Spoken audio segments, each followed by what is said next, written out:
Um, I'm here with Sean Rule, professor at COCC, Central Oregon Community College. Hi, Um, Lily. and what do you teach again? I teach Math 105, stat classes when they let me, and Math 58, Math 98. Awesome. So this is for an introduction to public health class, and I got to give credit to the Salem reporter. I'm going to give her some credit right at one point right here. Um, And so what I did was I pulled down some of the data from GitHub and I pulled down this Excel spreadsheet. So what we're going to be talking about today is basically two things. I'm going to first just give a little orientation on this spreadsheet here. And then the second thing I'm going to do is I'm going to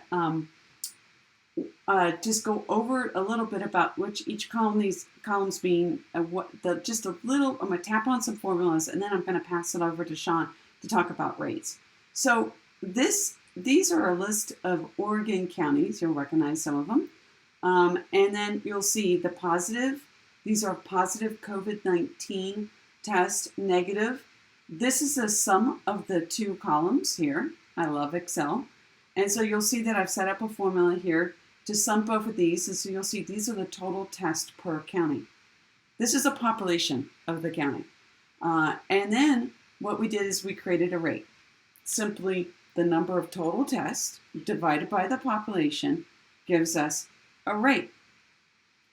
Then we did something that's often done in public health and out in the world, is that it's taken in and you'll see per 100, per 1,000, per 10,000, per 100,000.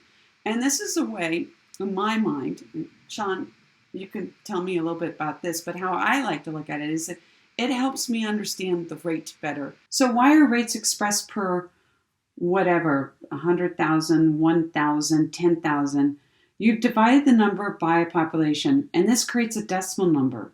And then people, they times it by and multiply it by a number. What does it mean when it goes 100, 1,000, 10,000, or 100,000 when it says per this? Sean, tell me a little bit about that. Sure, absolutely. As a proportion of the total. Mm-hmm. So if you look just straight down, and I'm going to have you point for me if you don't mind, Sarah. Mm-hmm. If you look just straight down the total test column, just the total test column, you can see that those numbers are all over the map. Some of them are single digits, some are 4 digits. So for example, I'm looking at Clackamas. You look at the very top, Clackamas, 3,709 total tests up there in cell E4, it looks like. 3,709 total tests. Oh, yeah. There it is, right there. Right, you got it. That's one of the largest, if not, no, actually, Multnomah is the largest, 9136. But that makes sense. Yeah. Multnomah should be the largest. That's where Portland is. That's where most of the population of Oregon lives. Mm-hmm. So looking just at the total number of tests is incomplete. What you have to do is you have to look at the total number of tests divided by the population of that region. And that's where you get your rate. So if you look at Sarah's column G, she's done that for us. So what I'm going to do is I'm going to just use Baker as an example on my chalkboard back here. So the formula that Sarah has in column G there for Baker is 51 divided by 15,984. So it's 51. Oh, yeah, it's very clear. 15,984. Mm-hmm. That's Baker's rate as a fraction. So that number, 0.00319, the denominator of 1. Those two things are equal. If you want to check it, which I recommend always you do as a math student, divide 51 by 15,984, you're going to get 0.00319.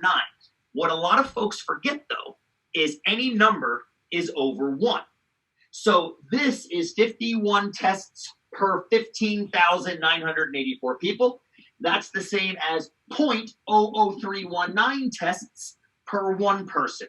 A little tiny fraction of a test per person. That number tends to freak people out a little bit. Mm-hmm. People don't do decimals very well. Mm-hmm. They don't do decimals very well. But here's the deal. You can compare decimals because if you look at column G now, let's stick with column G for a sec, Sarah. Mm-hmm. If you look down that column, you can now compare and see which county has the highest per capita testing rate. All you've got to do is look for the biggest number. Now, here's the catch. It's hard to find a biggest number when you have a denominator of 1 sometimes. All those numbers right there have a leading 0, 0.0 something. So what Sarah has done in column H is she has changed all those numbers to per 100. So what she's going to do now, if you look at the chalkboard, that next column H is going to have the same numbers as this, but have a denominator of 100. So what she's done is 1 times 100 equals 100, and 0.00319 times 100 equals 0.319, which is why you see that up top there. Multiply that by 100 to get there. Multiply that by 100 to get there. Since you multiplied the numerator and denominator by the same thing, you haven't changed the values at all. Now you can look down column H and look for the biggest number. And you may have noticed. We could sort it right now. You could. Actually, go ahead and do it. That's fine. Okay, here we go. Yeah, if you expand it, it'll actually do them all with you. Yep. Yeah. So now what you've got is you've got the counties arranged in order, least to greatest. Now, do me a quick favor, though, Sarah. Unsort that again. Do a little undo. Perfect. Because what I want to do is I want to kind of keep – that's funny. Baker's the least, even in alphabetical order. That's funny. Because it didn't change position at all. And all the next columns are per 1,000, per 10,000, or per 100,000. All they are. Yeah, and it's weird because my brain's starting to see it better now. Exactly. Because when you take the time to kind of realize what the number's telling you, all you've got to do is realize these fractions stay the same. All you're doing is you're multiplying by powers of 10 top and bottom, which keeps them the same. So 100 times 10 gives you 1,000. 0.319 times 10 gives you 3.19. And that's why you see that 3.19 up there in column I. That's also why you see 31.9 in column J. And that's also why you see 319 in column K. So now, Sarah, if you would be so kind, could you sort column K, least to greatest or greatest to least? Doesn't matter to me. Okay. Whatever you feel like doing. Let's do largest to smallest, and we'll expand the section so it's expanded. So there you go. So you still know that Baker has the least testing per capita and Klamath has the most. So you can see now you know which counties per capita are doing the least testing to the most testing. A way to think of this is which county is testing a larger percentage of their population, a larger proportion of their population. That's a good way of saying a proportion. Yeah, proportion. Because the thing that's nice about the word proportion is proportion doesn't specify a denominator. Percentage does, right? Percentage is per 100. Right. Per 100,000 is per 100,000. Proportion just makes it proportional. Assuming that we're talking about the same proportion, whether it's 100, 1,000, 10,000, or 1. Baker has the smallest proportion of people tested. Klamath has the most. So if we look at this now just for kicks and giggles, let's go to country. Yeah, sure. Okay, so this is great because this is from World Data, who actually did the math for me. And you'll see the population, and I check their rate. And then this is their cumulative total rates. These are all cumulative total rates and they did it per 1,000. Can I ask a question? Yeah. What's a check rate? Oh, that was me. Oh, that's you. Okay. That was just me checking their math to see if they're right. Okay. And that was just a rate for me to do the division of their cumulative total of tests divided by the population. And there's just me checking their rate.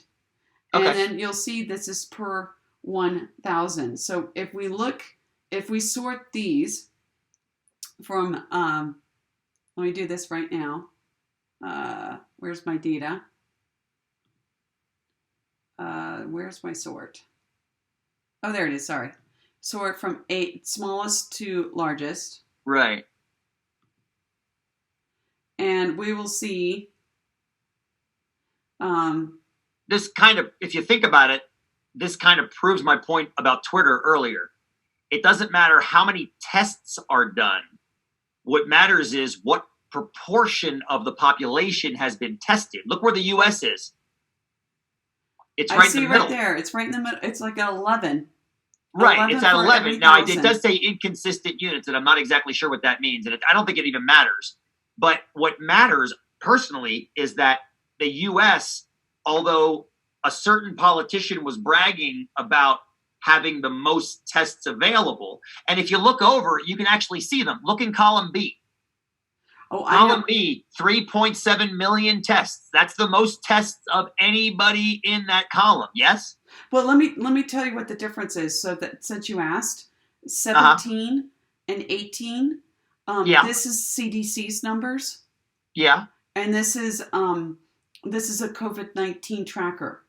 And so what you're seeing is that even in the United States, we have a lot of data that's catching up in real time, and this throws people. No, I got it. But my point, I think my point is much simpler than that. Yeah. Look at the U.S. inconsistent unit number right there. Yeah, right. 3.7 million tests. That's the number I saw on Twitter. Over 3.6 million tests. Exactly. This is data coming in real time. Which is irrelevant, because I don't care if it's the greatest number of tests, because what it's not is not the greatest proportion of the population tested. Because if you look at the cumulative total here, and then you see our population here, and by the way, Bahrain is doing away with it. Bahrain is doing 4 times better work than we are. Right. Look at that. So Estonia is doing 3 times better work than us. Israel is doing about 2.5 times as good a work as us. So is Switzerland. So Spain. Is Norway. So is Germany. So is Austria. Germany. Yeah. Well, of course Germany is. They're German. They're so efficient. Hey, so I mean, all the countries that are below us are doing a better job proportionally.